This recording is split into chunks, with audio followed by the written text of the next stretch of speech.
This is Fiery Cross Island. It's a little more than 1 square mile in size, and it's home to a Chinese military base. There's a 10,000-foot airstrip, an advanced radar station, a missile defense system, and about 200 troops. But the strangest thing about Fiery Cross Island is that 2 years ago, it didn't exist. And neither did the 6 other Chinese military bases that have been built on man-made islands in the South China Sea.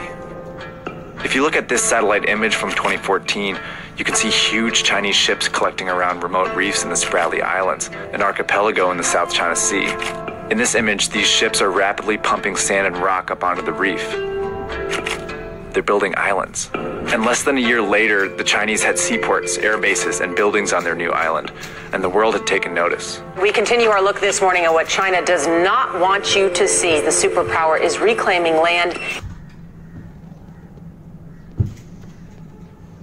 Over the past 6 decades, China, the Philippines, Malaysia, and Vietnam have occupied islands in the South China Sea, reclaimed land, and built military bases on them to assert their sovereignty.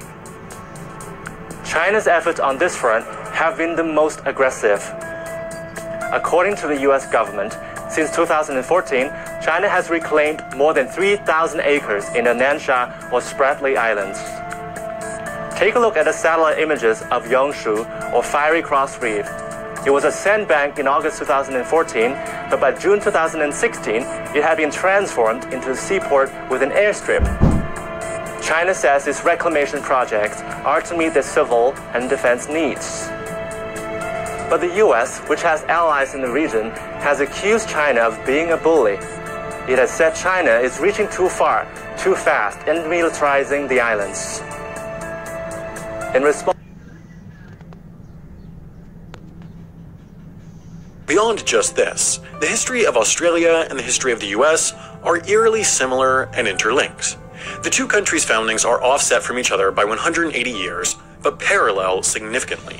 Australia is almost the exact same size as the contiguous United States and even has similar dimensions to the US. Both nations include similarly diverse landscapes and climates, and both started in the East. They then each expanded west, taking over indigenous land, largely fueled by the discovery of gold and its subsequent mining.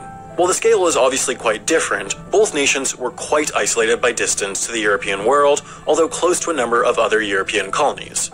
Both nations started with their small British populations, and then grew primarily through immigration from English-speaking countries, secondly through immigration from non-English-speaking European countries, and thirdly through immigration from the rest of the world. They even share the same story in the founding of their capital cities. They each built a planned city in a central location between their two major population centers as to not favor one over the other.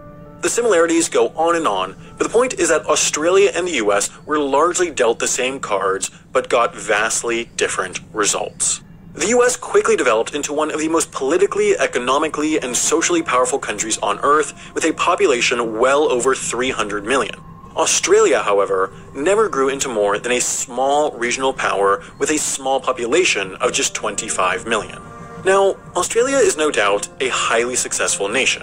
It's among the world's most wealthy countries, the world's most developed countries, it has one of the world's lowest poverty rates, and is one of the highest scoring in the World Happiness Index. What the country is definitively not, though, is a superpower. While you can never forget the role of pure chance, given the similar starting position of both countries, the first thing one has to look at for a reason behind this is Australia's geography. Despite their similar sizes, what differentiates Australia from the US is its desolation. About 35%.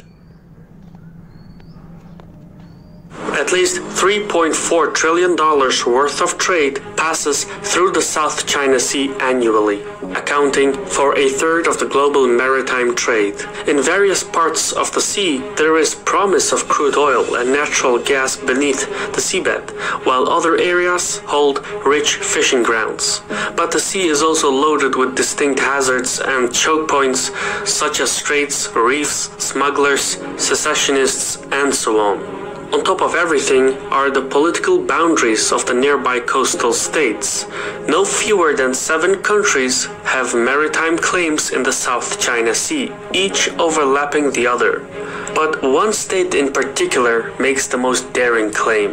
The People's Republic of China not only disputes the waters of each of its neighbors, but in doing so, it seeks to cast its hegemony over the nations bordering the South China Sea.